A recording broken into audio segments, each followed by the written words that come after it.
హిందువులలో ఏమున్నది? ఎందరు ఉంటారు? 3 కోట్ల మంది దేవుడు దేవతలు ఉంటారు కదా. తాగేటోనికి ఒక దేవుడు, తాగనోనికి ఒక దేవుడు, నాన్ వెజ్ తినేటోనికి ఒక దేవుడు, కళ్ళు తాగేటోనికి ఒక దేవుడు అని దేవుళ్ళ పేరు కూడా మైసమ్మ అనుకుంటే జోకులు చేస్తా ఉన్నాం. పొట్టోడా 4 అడుగులు ఉంటావు. నీకు దమ్ముంటే మొగ పుట్టుక పుట్టుంటే అల్లా మీద ఒక జోకి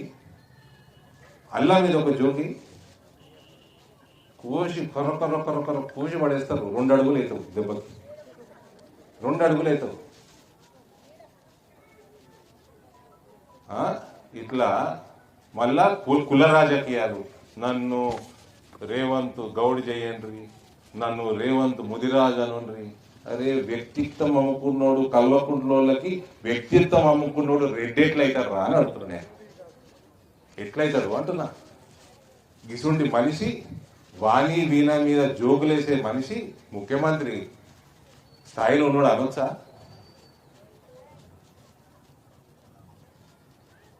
ఇటువంటి వాడు ముఖ్యమంత్రి ఏంటి?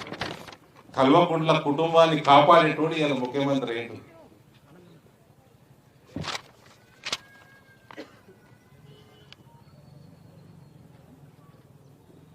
రీజనల్ రింగ్ రోడ్ ఎత్తాడట. రీజనల్ రింగ్ రోడ్ ఎత్తాడట ఇందూరు పట్టణానికి. ఉన్న బైపాస్ రోడ్డు చక్కగా దిక్కులేదు, ఉన్న రోడ్లు చక్కగా దిక్కులేవు, మోర్లు చక్కగా దిక్కులేవు, స్ట్రీట్ లైట్లు లేవు. నేను అంటేనే ఉన్నా, ఆమె అంటేనే ఉన్నది. వాన పడితే మోర్లు పొంగి పొర్లుతాయి, రోడ్లన్నీ నిండిపోతాయి, దోమల బెడద, వైరల్ జ్వరాలు, హాస్పిటల్ మనతో నిండిపోతాయి. ఇదంటే రీజనల్ రింగ్ రోడ్ కడతారట.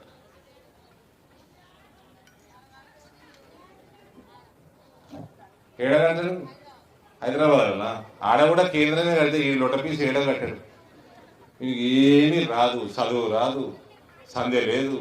ఇవాళ మాట్లాడి నిన్న మాట్లాడి ఆ జోకులు చేసుకుంటా దేవుళ్ళ మీద, ఆ అమ్మాయిల మీద సంస్కారహీనుడు అని కూడా రుజువు చేసుకొని పోయాడు నిన్న ఇందూరుకు వచ్చి. గీసింటోడు మన ముఖ్యమంత్రి. ఇక ఇటువంటి వాళ్ళకి మన నిజామాబాద్కి వస్తే మేయర్ అభ్యర్థి ఎవరు? 8.5 కోట్లు ఆస్తి పన్ను బకాయిలు పెట్టినోడు 17 సంవత్సరాల నుంచి మేయర్ అభ్యర్థి. అసలు రోడ్ వచ్చి మీకు సేవలు చేస్తాడా? నా ఎలక్షన్ 19వ వార్డు నుంచి ఎలక్షన్ కొట్లాడాలని దెబ్బకి 17 సంవత్సరాలు కట్టనోడు దెబ్బకి 8.5 కోట్లు కట్టిండు. ఎలక్షన్ కొట్లాడి మేయర్ అవుతారట. మేయర్ అయితే ఇక దోసుకున్నాడే కదా. ఇక మొత్తం బహిరంగ దోపిడీ అవుతుంది ఇందూరు పట్టణం, బహిరంగ దోపిడీ.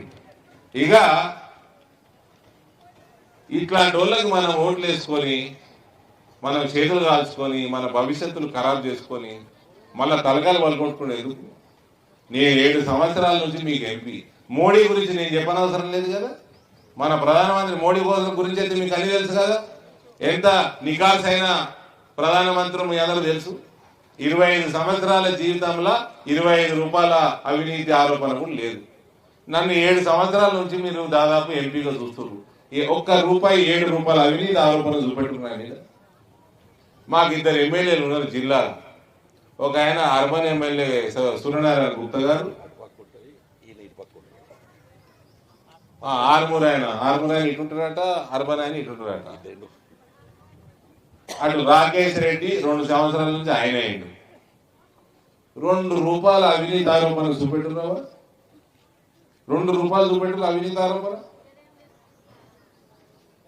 మంచి అవినీతి లేకుండా వచ్చిన పైసలు ప్రజల సొమ్ము ప్రజల మీద ఖర్చు పెట్టి డెవలప్మెంట్ చేసుకుంటే రోడ్లు మంచిగా అవుతాయి, మోర్లు మంచిగా అవుతాయి. అండర్ గ్రౌండ్ డ్రైనేజ్ నిజామాబాద్ పట్టణంలో 20 సంవత్సరాల నుంచి కడతనే ఉన్నారు. లూటీ అవినీతి లేకుండా నడిపించాలంటే భారతీయ జనతా పార్టీ ఓటేరవా? మీరు అనుకుంటే సాధ్యపడేది ఏం లేదు. మహిళలు అనుకుంటే మీరు అనుకుంటే దెబ్బకి బొందలేసి తొక్కుతారు కాంగ్రెస్ వాళ్ళకి. దయచేసి ఓట్లు వేపేది. ఒక నికార్సైన మేయర్ని మనం చేసుకుందాం, అవినీతి రహిత మున్సిపాలిటీని నడుపుకుందాం, మన పట్టణాన్ని శుభ్రంగా తెలంగాణలో క్లీనెస్ట్ మున్సిపాలిటీగా టౌన్గా మనం తీర్చిదిద్దుకుందాం. ఇక ఇది ఇట్లుంటే ఈ పొట్టంతో ఎన్ని పంచాయతీలు అంటే నిన్న గడ్డ వేసుకొని వచ్చిన ఒకడు అని వేరే ఏంది అసదుద్దీన్ ఓవైసీ గేమ్ బదల్ దేంగే అన్నాడు 11వ తారీఖు. అంటే ఏ గేమ్ బదల్ దేంగే అంటే ఏంది అంటే కోసేస్తావా? నీ తమ్ముడు అన్నట్టు 15 నిమిషాలు పోలీసు వాళ్ళని పక్కకు పెట్టుండ్రి, ఏందో మేమేందో చూపిస్తాం అన్నాడు ఆ తమ్ముడు. ఒకసారి హిందువుల్ని కోసేస్తావా? ఏం చేస్తావు? గేమ్ బదల్ దేంగే అంటే క్యా హై, ఉస్కా మతలబ్ క్యా హై? కాశ్మీర్లో హిందువులని కోసేసినట్టు కోసేస్తావా? రజాకార్కి మనమడైతాడు. మనమడు ఎవరైతే ఏ రజాకారులు అయితే బతుకమ్మ మహిళల్ని బట్టలు లేకుండా మానభంగాలు చేసి బట్టలు లేకుండా బతుకమ్మ ఆడిపించిండో ఆ రజాకార్కి మనమడైతాడు వీడు ఓవేసి. వాడు వచ్చి గేమ్ బదల్ దేంగే అంటాడు హిందువుల్లా. ఏం బదలాయిస్తావు भाई గేమ్ 11వ తారీఖు? तेरा गेम बदलने का मतलब क्या है? क्या काट देता क्या?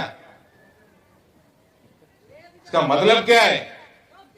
ఆలోచించు రబ్బా, ఆలోచించండి అందరూ. ఈడ గౌడు, ముదిరాజు, కాపు, రెడ్డి, మార్వాడి ఇవన్నీ కాదు. ఈడ మనమంతా ఒక్కటైతే మనం మిగులుతాం, మన పిల్లలు మిగులుతారు. కాషాయాన్ని ఢిల్లీలే కాదు, కాషాయాన్ని గల్లీలో కూడా మీరు బలపరచండి. మీకు డెవలప్మెంట్ కావాలన్నా, మన దేశం ధర్మం మనకి మిగలాలన్నా కాషాయాన్ని మీరు గల్లీలో మీరు బలపరచాలి. పుట్టి ఢిల్లీలో బలపరిస్తే కాదు. దయచేసి మీకు చేతులు జోడించి రిక్వెస్ట్ చేస్తా ఉన్నా, మంచి వ్యక్తి 4 రూపాయలు ఖర్చు